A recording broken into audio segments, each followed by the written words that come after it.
जोहार झारखंड, जय झारखंड। तो दोस्तों, आज हम लोग चर्चा करने वाले हैं झारखंड आखिर उपनिवेशी गुलाम कब तक रहेगा। ये उपनिवेशी गुलाम इसलिए मैं कह रहा हूँ कि दोस्तों, ये उपनिवेशी गुलाम एक ऐसी गुलामी है जिसमें एक विशेष वर्ग की इतिहास, भाषा, सभ्यता, संस्कृति को इतिहास के पन्नों से गायब कर दिया जाता है। आखिर गायब कहाँ पे हुआ?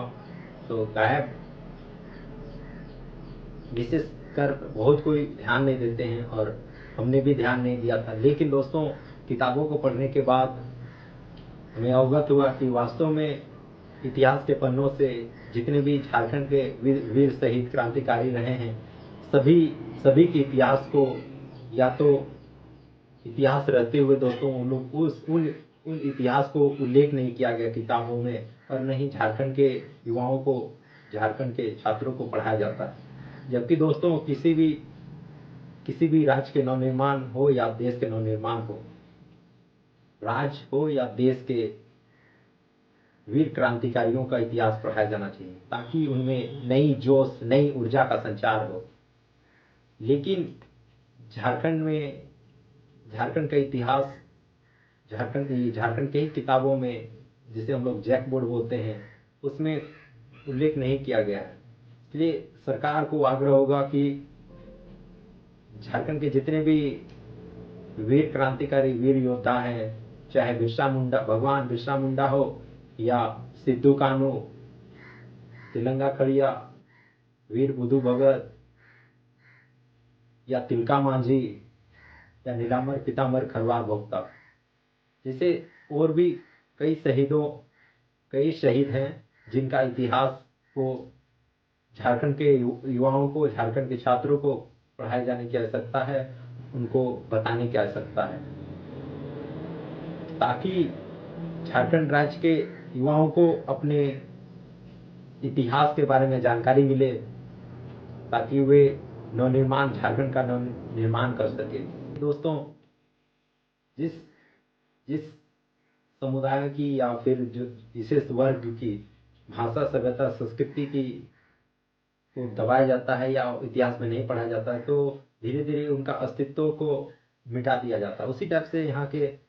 झारखंड में दोस्तों, आदिवासियों की ही अस्तित्व को मिटाने की साजिश चल रही है। इसलिए उन अस्तित्व को बचाने के लिए किताबों में उल्लेख किया जाना चाहिए, क्योंकि दोस्तों बहुत सारे इतिहासकार लिखे हैं किताबों में, लेकिन उसका विशेष किताबों में जो झारखंड के जो भी बोर्ड है, चाहे झारखंड एकेडमिक काउंसिल हो या फिर अन्य बोर्ड हो जो झारखंड में संचालित होते हैं पाठ्यक्रम में, तो यहाँ के इतिहास को शामिल किया जाना चाहिए। इस विषय पे आप क्या सोचते हैं, आप भी कमेंट कर सकते हैं, क्योंकि दोस्तों यहाँ पे पढ़ाया जाएगा जब झारखंड के इतिहास, यहाँ के भौगोलिक जानकारी दी जाएगी कि यहाँ पे कितने सारे खनिज संपदा हैं और कितनी मात्रा में और कितनी संख्या में कौन कौन क्षेत्र में खनिज मिलते हैं। अगर उनका विशेष जानकारी हो जाएगा तो हमको लगता है कि झारखंड से लोग विशेष जुड़ाव महसूस करेंगे और उनका अस्तित्व बना रहेगा। और जितने भी जो गरीबी हम लोग देखते हैं, वो गरीबी बिल्कुल नहीं दिखेगा, क्योंकि दोस्तों, हम जब अपने ही क्षेत्र से, अपने ही चीज़ों से जब हम लोग अवगत नहीं होते हैं, तो क्या होता है कि हमारे पाँव जमीन पे जब हम लोग छोड़ देते हैं, तो हम लोगों का अस्तित्व नहीं के बराबर माना जाता है। क्योंकि जब हम लोग अपने ही चीज को, अपने ही माटी को, अपने ही पूर्वजों द्वारा दिए गए संपत्ति हो या इतिहास हो, जब हम लोग जान जाते हैं, तब हम लोगों का विकास होना शुरू हो जाता है।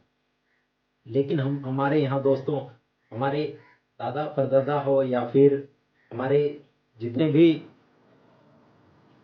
आदिवासी समुदाय हो या कोई भी समुदाय हो, जितने भी शहादत दी थी, हम लोग उन शहादत का हम लोग या तो विशेष अध्ययन नहीं करते हैं या विशेष जानकारी जुटाने का प्रयास नहीं करते हैं, या हमें वो जानकारी होने ही नहीं दिया जाता। इसलिए हम लोग आज तक गरीबी की स्थिति में जीवन जीते हैं। जिस समय हम अपने ही जल जमीन के लिए लड़ने वाले योद्धाओं के शहादत का वास्तविक रीजन, जो जिस उद्देश्य के लिए वो लड़े थे, उन उद्देश्य को हम लोग फुलफिल करेंगे तो हमको लगता है कि जो झारखंड में जो पलायन की स्थिति बन रही है, आदिवासियों की जो भूमि बेदखली हो रही है, उनका सामाजिक आर्थिक राजनीतिक रूप से जो पिछड़ापन हो रहा है वो पिछड़ापन नहीं होगा। क्योंकि जब जितने भी झारखंड के जनजातीय विद्रोह करने वाले, अंग्रेजों के विरुद्ध जो विद्रोह करने वाले क्रांतिकारी थे, उन सभी क्रांतिकारी अपने आने वाले भविष्य के लिए और आने वाले पीढ़ियों के लिए उन्होंने कुर्बानी दिया था, लेकिन वो फायदा झारखंड के लोगों को मिल ही नहीं पा रहा है। यहाँ के जो स्थानीय आदिवासी हो या मूलवासी हो, या यहाँ के जो स्थानीय जो रहते आए हैं 1932 से पहले से, या जो 1932 का जो खतियान है,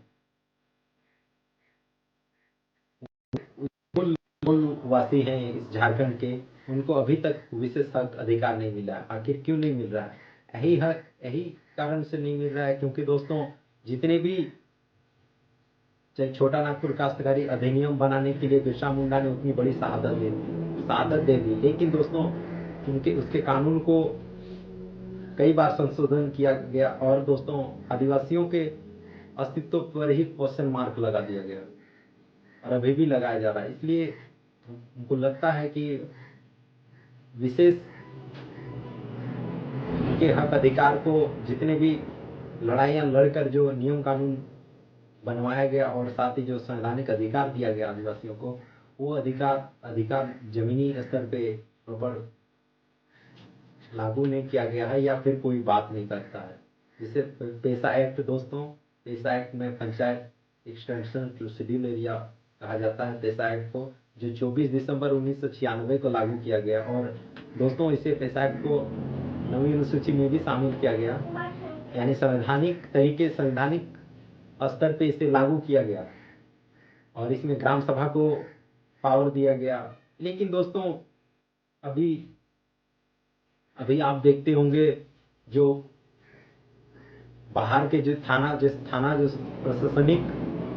स्तर पे जो थाना होते दोस्तों, वो डायरेक्ट पंचायत में आ जाते हैं और किसी को उठा के ले जाते हैं और किसी के ऊपर जांच करने से पहले दोस्तों उनके ऊपर एफआईआर कर दिया जाता है। लेकिन पेशा एक्ट कहता है दोस्तों, 5वीं अनुसूची कहता है कि पहले ग्राम सभा या ग्राम प्रधान से जो वहाँ का जो चंद लोगों द्वारा जो चुना गया प्रधान हो या मुखिया हो, उनको विशेष परमिशन लेनी चाहिए थी कि फलना व्यक्ति इस टाइप का दोषी है या नहीं है, या इस टाइप से घटना घटित हुआ है कि नहीं। लेकिन उस पर नहीं करके दोस्तों डायरेक्ट अब थाना के द्वारा हैंडल किया जाने लगा है। इसलिए ये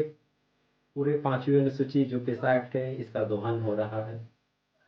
जब 5वीं अनुसूची ग्राम सभा को जब अधिकार दिया जाएगा तभी यहाँ के जनजातियों को उनका हक अधिकार मिलेगा, क्योंकि पेशा एक्ट कहता है दोस्तों यहाँ के हक अधिकार जो जनजातियों के जो भी रूढ़ी प्रथा है, रूढ़िगत अधिकार है, या उनका जो धार्मिक स्थल है उनकी रक्षा करना या पूरे गांव का देख रेख करना कि वास्तव में क्या हो रहा है, क्या गलत हो रहा है, क्या सही हो रहा है, हर चीज़ का जानकारी रखना। और इसे आगे भी चाहे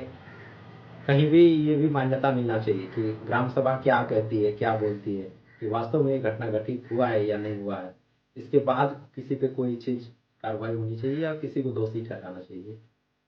लेकिन अभी 5वीं अनुसूची नहीं, पेशा एक्ट जैसे कानूनों का जमीनी स्तर पे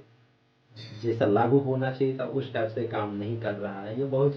दुख का विषय है। इस पे भी सरकार को सोचना चाहिए, संबंधित उसको और भी अच्छी तरीके से लागू किया जाना चाहिए, ताकि दोस्तों जितने भी मामले हो रहे हैं जमीन संबंधित, जितने TNT SPT का उल्लंघन हो रहा है वो सभी उल्लंघन बचे और जनजातियों को उनका हक अधिकार मिले। और जो हमारे जो जितने भी क्रांतिकारी रहे हैं, वीर योद्धा रहे हैं, उनको उनकी सभी वीर गाथाओं को, उनके उनके बलिदानों को, उनके शौर्य को, उनके वीर का उनके जीवन यात्रा को सिलेबस में शामिल किया जाना चाहिए, ताकि दोस्तों हमारे जो अभी जो छात्र पढ़ रहे हैं या युवा पढ़ रहे हैं वे उन लोगों को वे मोटिवेट हो सकें और एक राज्य निर्माण के साथ साथ एक राष्ट्र निर्माण में वे अहम भूमिका निभा सके। साथ ही दोस्तों झारखंड के खनिज संपदा के बारे में जानकारी